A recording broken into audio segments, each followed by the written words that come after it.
Good morning student. अब तक video में हम लोग ने प्रोबेबिलिटी का बेसिक इन्फॉर्मेशन, कॉइन पे बेस्ड थ्योरी न्यूमेरिकल, डाइस पे बेस्ड थ्योरी न्यूमेरिकल और कार्ड्स पे बेस्ड थ्योरी न्यूमेरिकल और कुछ मिसलेनियस प्रॉब्लम भी कर लिए जो कि कंटिन्यूअस और एरिया पे बेस्ड प्रोबेबिलिटी होता है।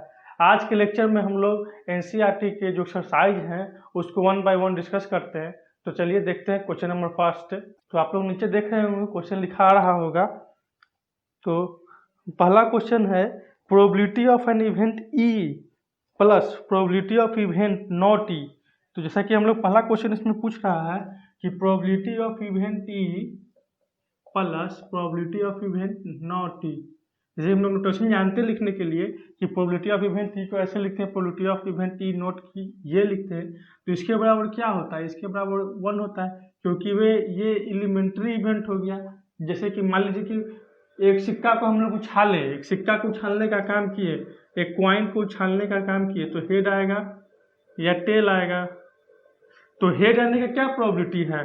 प्रोबेबिलिटी ऑफ गेटिंग हेड 1/2 और probability of getting not head 1/2 ही होगा कि हेड आए या हेड ना आए। इसका प्रोबेबिलिटी 1/2 और 1/2 होगा। इसको छोड़ तो कुछ आएगा नहीं। तो अगर दोनों को जोड़ देते हैं तो क्या आएगा?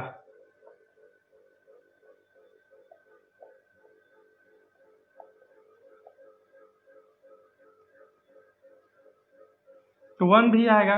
ऐसे भी हम लोग जानते हैं कि sum of the probability of getting and not getting equal to 1। Elementary event के हम लोग डिफिनेशन में भी देख चुके थे। तो ये क्वेश्चन कुछ टफ नहीं था, आप बेसिक अगर समझ गए हो तो आप बना सकते हैं। हम रिकमेंड करेंगे कि आप लोग अगर बेसिक इंट्रोडक्शन ऑफ प्रोबेबिलिटी का वीडियो नहीं देखे तो जाकर देख लीजिए। अगर वहाँ आप देख लीजिएगा तो कोई भी थ्योरी क्वेश्चन बनाने में परेशानी नहीं होगी। तो चलिए हम दूसरा क्वेश्चन की ओर बढ़ते हैं। पहला का दूसरा क्वेश्चन है the probability of an event that can not happen is खाली स्थान such an event is called. यानी कि जो प्रोबेबिलिटी हो नहीं सकता है उस प्रोबेबिलिटी को हम लोग क्या कहते हैं? Impossible event. और उसका प्रोबेबिलिटी कितना होता है? 0। हम लोग डिफिनेशन से ही जानते हैं कि इम्पॉसिबल इवेंट का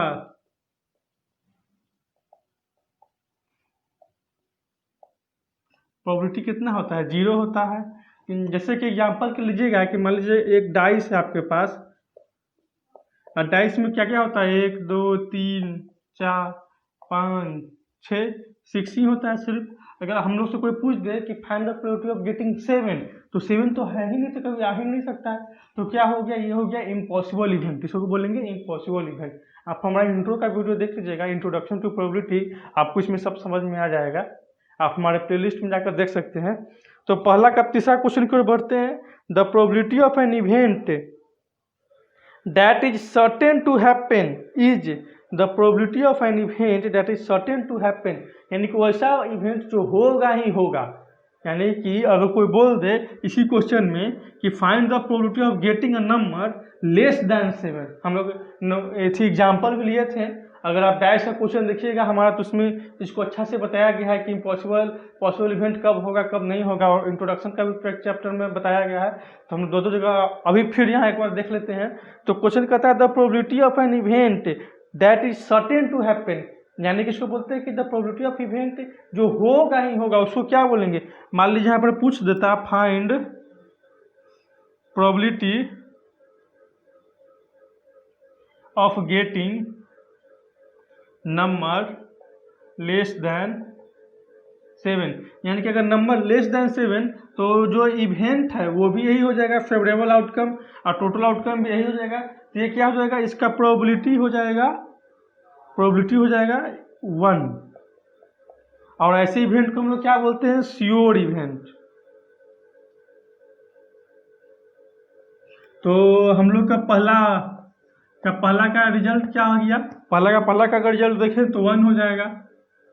पहला का दूसरा का रिजल्ट देखें तो हो जाएगा 0 और इम्पॉसिबल इवेंट।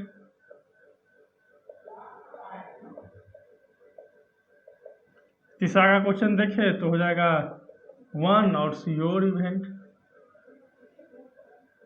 अब आगे बढ़ते हैं। पहला का चौथा को चलते हैं। The sum of the possibilities of all elementary event of an experiment is. ये जो डिफिनेशन से होता है कि जो एलिमेंट्री इवेंट होता है उसका सम 1 के बराबर होता है। ये तो हम लोग डिफिनेशन से ही देखे थे कि एलिमेंट्री इवेंट वैसे वैल्यू करते हैं जिसका फर्दर डिवाइड ना हो और उसका सम हमेशा 1 हो। तो तीसरा का चौथा का क्या हो जाएगा,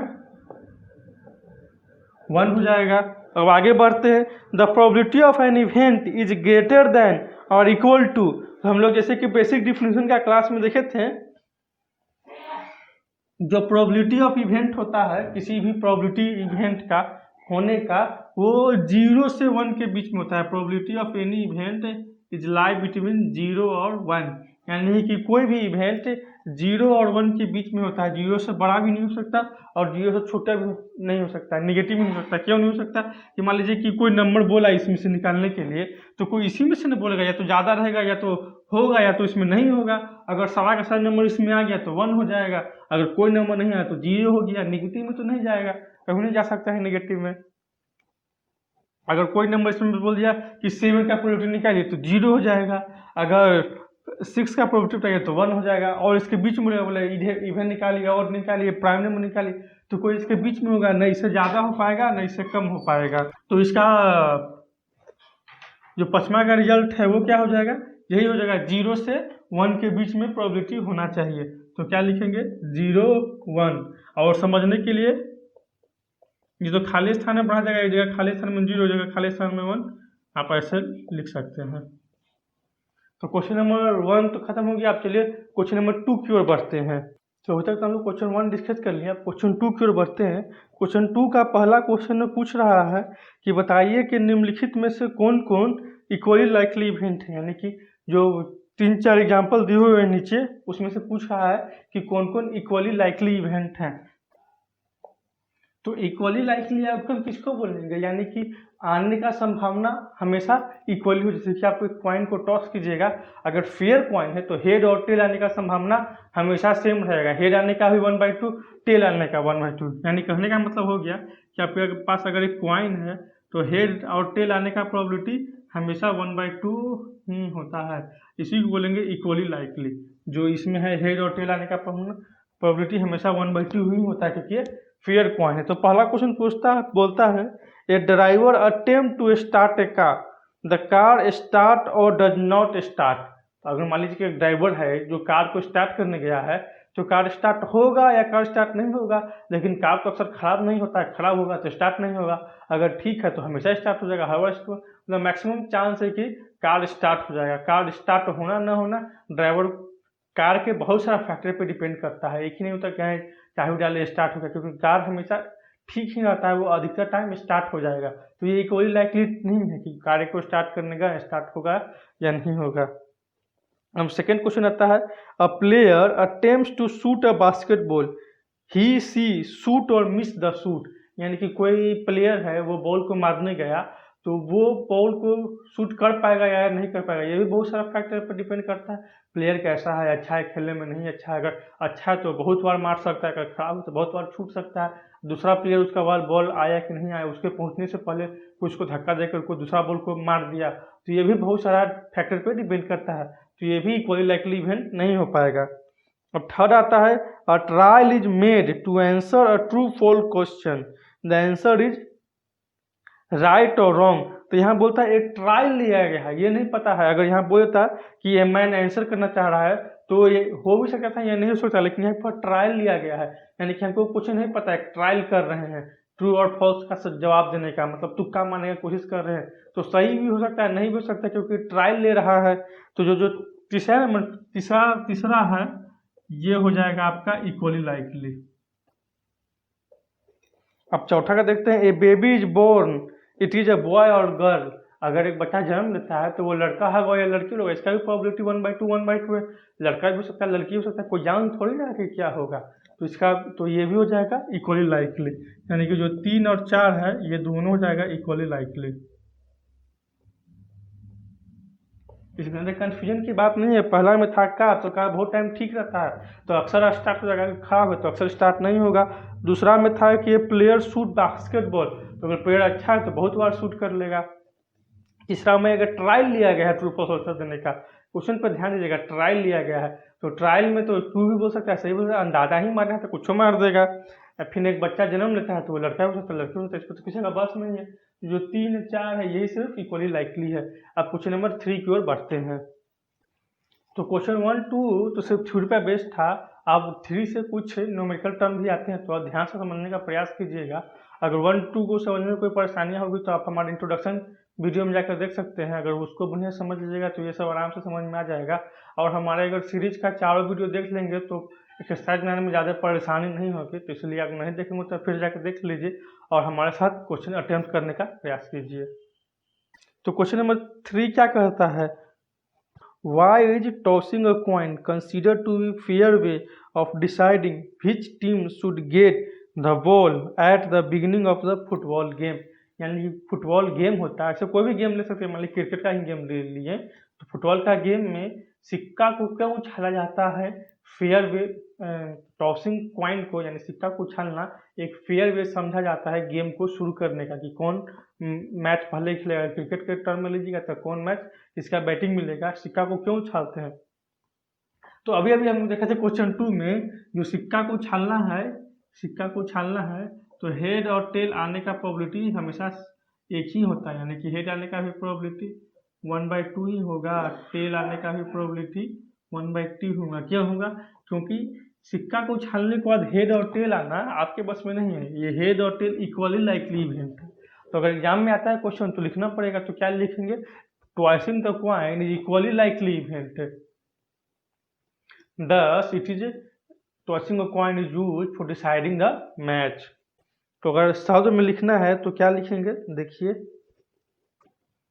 तो जैसा कि हम लोग समझे थे अभी क्वेश्चन नंबर 3 में कि हेड और टेल आने का प्रोबेबिलिटी फेयर कॉइन में अनप्रिडिक्टेबल होता है, क्योंकि इक्वली लाइकली इवेंट होता है। तो आपको इस शब्द में भी लिख सकते हैं अगर एग्जाम में पूछा गया, नहीं तो जो एनसीईआरटी में आंसर दिया गया है उससे भी आप लिख सकते हैं। तो चलिए हम क्वेश्चन नंबर 4 की ओर बढ़ते हैं। अब क्वेश्चन नंबर 4 में पूछा गया है which of the following can not be the probability of an event. तो प्रोबेबिलिटी इवेंट का, कोई भी इवेंट का प्रोबेबिलिटी, जैसे कि हम लोग जानते हैं probability of any event is between 1 and 0। 0 से 1 के बीच में हो सकता है, यानी कि 0% से अगर परसेंट में देखना चाहें तो 100% के बीच में हो सकता है। इससे आगे या इससे कम तो नहीं हो सकता है 0% या 100% से ज़्यादा। तो इसी का देखेंगे कि इसमें से ऑप्शन में से कौन नहीं है। तो चलिए ऑप्शन की ओर बढ़ते हैं। तो ऑप्शन ए कहता है 2/3।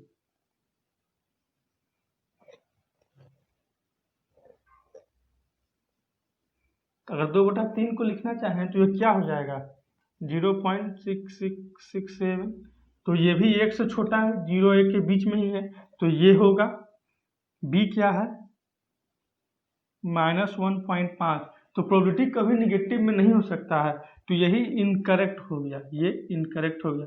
प्रोबेबिलिटी कभी निगेटिव में नहीं हो सकता। अब थर्ड की ओर देखते हैं। सी 15%, कहाँ हो सकता है? 0 से 100% के बीच में कहीं हो सकता है। डी 0.7, तो 0 1 के बीच ये है, 0 1 के बीच ये है, 0 100% के बीच ये है, ये एक निगेटिव में है। तो सिर्फ बी ऑप्शन रॉन्ग आंसर है। अब चलिए आगे बढ़ते हैं क्वेश्चन नंबर 5 की ओर। तो क्वेश्चन नंबर 5 कहता है इफ प्रोबेबिलिटी, क्वेश्चन नंबर 5 क्या कहता है? गिवन क्या है क्वेश्चन नंबर 5 में? गिवन है PE 0.05 और पूछा क्या है? PE डैश, इसी को ना बोलते हैं नॉटी को भाषा में ऐसे ही नहीं लिखते हैं हम लोग। तो नॉटी का पूछा है तो हम लोग जानते हैं एज वी नो, क्या जानते हैं भाई? जानते हैं ये कि PE plus PE dash equal to होता है 1। तो हम लोग PE डैश निकालता है, सबको उधर लेकर जाएंगे। तो PE के power bar equal to 1 minus PE, तो 1 माइनस 0.05 इक्वल टू, उसको घटाएंगे तो क्या आ जाएगा? 0.95। ये हो गया आंसर। तो चलिए हम लोग आगे बढ़ते हैं क्वेश्चन नंबर 6 की ओर।